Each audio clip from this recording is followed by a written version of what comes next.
What's really fascinating here is the sheer chemistry behind building a structurally sound yet perfectly tender pancake. Cooking is literally a science, and a great dish always starts with a flawless formula. Notice the ratios we're working with here. We are keeping the sugar incredibly low, just 2 tablespoons, because honestly, its primary job isn't sweetness. It's actually there to assist with caramelization and browning later on. And we're relying on 1/3 cup of melted butter to enrich the batter, which gives us this luxurious mouthfeel and creates a natural lipid barrier so nothing sticks to the pan. Now, flour selection dictates the entire texture of your dish. In the pastry world, protein is absolutely everything. Think of it this way. If you use cake flour, the protein is just too low. Your cakes will lack structure and fall completely flat. But if you swing the other way and use bread flour, the protein is too high, and you're gonna end up with tough, chewy discs. All-purpose flour gives us that perfect middle ground, the literal Goldilocks zone, for ideal structural integrity. So the crucial point is that we need a perfectly balanced gluten network. When that all-purpose flour hits the milk and eggs, the proteins link together to form an elastic web. This web is exactly what traps the carbon dioxide gas created by our baking powder. No gluten network, the gas just escapes, and you've got zero aeration. But with it, your pancake becomes incredibly fluffy and impossibly light. But listen, technique matters just as much as your ingredients. First up, whisk your wet and dry ingredients only until they're just combined. If you overmix, you overdevelop that gluten we just talked about. But if there is one professional culinary secret you take away from me today, it's step 3, resting the batter. You absolutely must let it sit on your counter for exactly 5 minutes. This vital rest period allows the starches in the flour to fully hydrate and absorb the liquid, and it relaxes that gluten network, completely saving you from serving heavy, chewy hockey pucks to your guests. All right, section 3, mastering the Maillard reaction, focusing on temperature control and technique. With our canvas prepared and fully rested, we transition over to the griddle.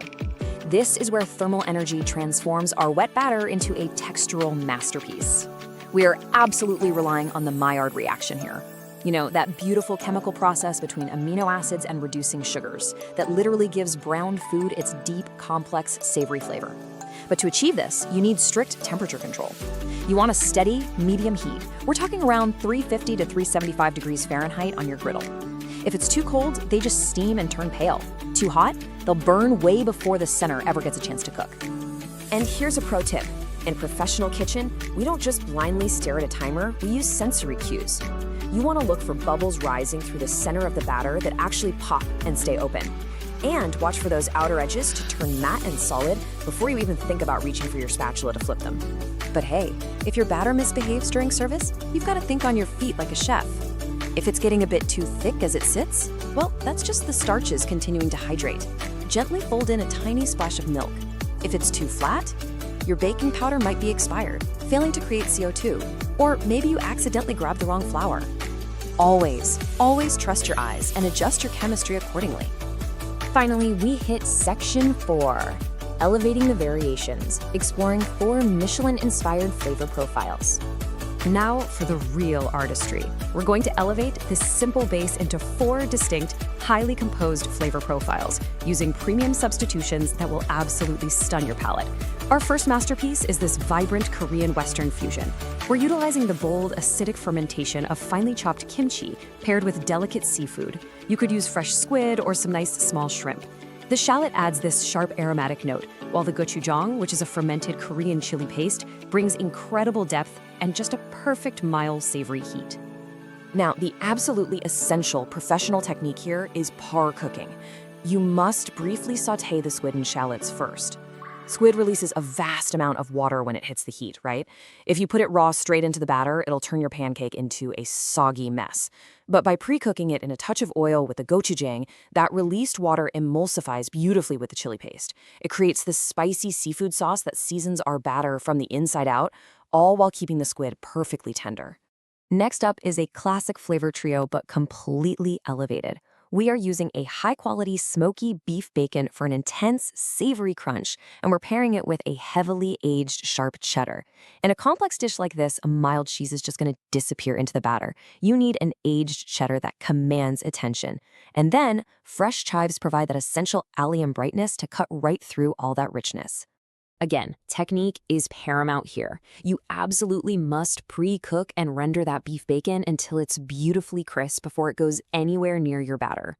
Introducing unrendered fat and raw meat directly into our carefully balanced canvas, that would completely destroy the pancake's structural integrity, leaving you with a greasy, dense crumb. Drain the excess fat and let those crispy, smoky morsels shine. Moving to our third variation, we are building a hearty pan-European profile. We're swapping out standard sausage for a beautiful, lean turkey kielbasa. Its natural smokiness just pairs incredibly well with the crisp, hydrating sweetness of fresh corn. Now, since the turkey kielbasa is already fully cooked, you might be wondering, why are we putting it in a skillet first? Well, this quick sauté with the onions and butter is purely about layering our aromatics. We are blooming those flavors, sweating the onions to release their natural sugars, and getting just a little bit of Maillard browning on the edges of the turkey kielbasa before it ever even hits the griddle. And finally, our most sophisticated variation. This one features the rich, salted elegance of beef bresaola. Or honestly, you could absolutely use a gorgeous duck prosciutto. We play that deeply savory cured meat against the crisp, tart bite of a freshly diced apple and the beautiful peppery punch of fresh arugula. Every great dish hits multiple notes on the palate, right? The fresh, peppery greens here act as a vital palate cleanser against that rich, cured meat. And then we tie the whole shebang together with a light drizzle of maple syrup. The syrup seamlessly bridges the gap between the natural sweetness of the apple and the deep, savory saltiness of the beef bresaola. It creates absolute harmony on the plate. So, by understanding the chemistry of the batter, the vital importance of resting to manage the gluten network, and the science of the Maillard reaction on the griddle, you're no longer just cooking. You are composing. You now have the professional foundation to build literally any flavor profile you can imagine. So I want you to step into your kitchen with this knowledge, trust your culinary instincts, and tell me, what masterpiece are you going to create? Imagine golden, spiced chicken resting on crispy, crushed potatoes, all bathed in a rich, citrus-infused coconut emulsion with a crisp apple finish. Honestly, are you hungry yet? Because you absolutely should be. That right there is the exact sensory experience we're building today. We're going to hit every single palate note, salty, sweet, acidic, and earthy, all while delivering an absolute masterclass in texture.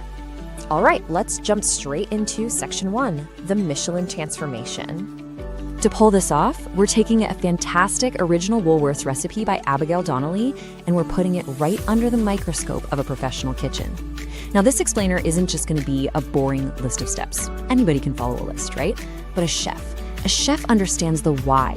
We're going to uncover the actual science behind why this dish works so brilliantly. We're talking the science of flavor, precise temperature control, and the art of expert plating. Because once you understand the mechanics of food, you're no longer just cooking, you're creating. Here's a quick look at our roadmap for today. We've got 4 main components. First, the protein, our spiced chicken koftas. Next, the emulsion, a citrus-spiced coconut curry. Then the texture, smashed crispy roast potatoes. And to tie it all together, the finish, a fresh apple and celery garnish. Moving right along to section 2, crafting the perfect kofta. Okay, in any professional kitchen, everything starts with our mise en place, having every single ingredient perfectly measured and in its place. For our koftas, you're gonna need a kilo of chicken mince, a finely chopped onion, 1 finely chopped chili for just a little hit of warmth, 2 teaspoons of fresh chopped coriander, and of course your sea salt and freshly ground black pepper. But here's the real secret weapon. 40 grams of chickpea flour for dusting. In a pro setting, chickpea flour isn't just some random coating. It's a brilliant, naturally gluten-free binder that adds this gorgeous, subtle, nutty earthiness to the exterior of the meat. So, you've combined those ingredients, you've rolled them into large balls, and dusted them with that chickpea flour. Now, you absolutely must apply a crucial culinary technique, and that is resting. You see, protein binding is this fascinating process where resting the mixture allows the protein strands, specifically myosin in this case, to just relax, absorb all those beautiful aromatics, and essentially glue themselves together. This is the exact science that stops your beautiful kofta from completely crumbling the second it hits the hot oil. And honestly, this right here brilliantly illustrates the difference between an amateur approach and a professional one. On the left, we have the classic home cook mistake. You're rushing the process, you skip the chill time, and boom, your meatballs are falling apart in the pan. A complete mess. On the right is the chef technique. You chill those chickpea flour dusted koftas for exactly 15 minutes in the fridge. That one brief pause, it completely guarantees structural integrity. So how does this play out when we actually cook? We use a two-part technique. First, heat your olive oil in a large pan and fry those chilled koftas for 5 to 7 minutes until they are gorgeously golden brown. Then, drain them quickly on some kitchen paper and transfer them straight into a 200°C oven to finish for another 5 to 7 minutes. Now, why split the cooking like this? Simple. The pan builds intense, aggressive surface flavor, while the oven gives us an even, gentle, juicy internal cook without burning the outside. And let me just geek out for a second, because the science behind that pan frying step is my absolute favorite. Those first 5 to 7 minutes are entirely about achieving the Maillard reaction. This is the chemical reaction between amino acids and reducing sugars under high heat. It's literally what gives brown food its distinctive, savory, incredibly complex flavor. We aren't just making the chicken look pretty. We are fundamentally creating hundreds of brand new flavor compounds that will anchor this entire dish. Which brings us to section 3, the emulsified curry sauce. With our protein perfectly executed, we move on to the sauce, the luxurious, velvety element that binds the whole plate together. And these ingredients are bold. We're talking 100 grams of brown sugar, the fresh juice of 2 lemons and 2 oranges, a chopped chili, 70 grams of tomato paste, ground ginger, ground cinnamon, curry powder, and garam masala. And finally, 2 400-milliliter cans of coconut milk. Notice the deliberate balance we're setting up here. The high, sharp acidity and brightness of that citrus is designed specifically to cut right through and balance the heavy, creamy richness of the coconut milk. Okay, let's actually make this sauce. First, you combine the sugar, those citrus juices, the chili, and your dry spices in a pan. We're going to reduce this over high heat for about 5 minutes. What this does is concentrate the sugars and the citrus into a really powerful, intense syrup. Then, and only then, do we whisk in the tomato paste and coconut milk, dropping the heat down to a gentle simmer for 10 minutes until it thickens up beautifully. But here is the crucial technique, exactly how you whisk that coconut milk into the acidic reduction. We are creating an emulsion here. We're essentially forcing 2 liquids that absolutely hate each other, heavy coconut fat and watery citrus reduction, to combine smoothly. The constant whisking disperses the fat droplets, and that gentle 10-minute simmer stabilizes them. Do this right, and you get a sauce with a glossy, velvety mouthfeel. Mess it up, and you get a split, greasy puddle. Let's move to section 4, crispy spiced roast potatoes. Every great sauce needs a brilliant foundation to catch it. For our potato canvas, we're using 350 grams of baby potatoes. We're throwing in olive oil, fresh garlic and ginger, mustard and cumin seeds, turmeric, chili, fragrant curry leaves, and a nice hit of lemon juice. These aromatics are absolutely key. They bring a deeply earthy, fragrant, savory contrast to that sweet, acidic citrus sauce we just perfected. Now, you probably noticed the recipe calls for parboiled potatoes to be flattened. Why? Pure surface area science, my friends. By gently crushing the potatoes before we roast them at 200°C, we crack them open and expose that starchy interior. More exposed potato means more surface area directly touching the hot roasting pan, and more contact equals a drastic increase in those crispy, caramelized edges that everyone fights over at the dinner table. But wait, here's a massive home cook error you need to avoid. Throwing minced garlic and dry spices into a 200-degree oven for 15 minutes, total disaster. As you can see on the left, that just leads to bitter, burnt aromatics, and nobody wants that. The pro chef technique over on the right is to create a raw paste with your oil, spices, and aromatics. You roast the potatoes first completely on their own, and then immediately toss those steaming hot potatoes into the raw paste. The residual heat of the potatoes is just enough to gently cook and bloom the spices, releasing all their essential oils perfectly without a single hint of burning. It's a total game changer. Section 5, plating and flavor pairings. This is the moment a chef's eye turns 3 really great elements into one breathtaking masterpiece. You see, a Michelin-level dish relies heavily on visual and textural contrast.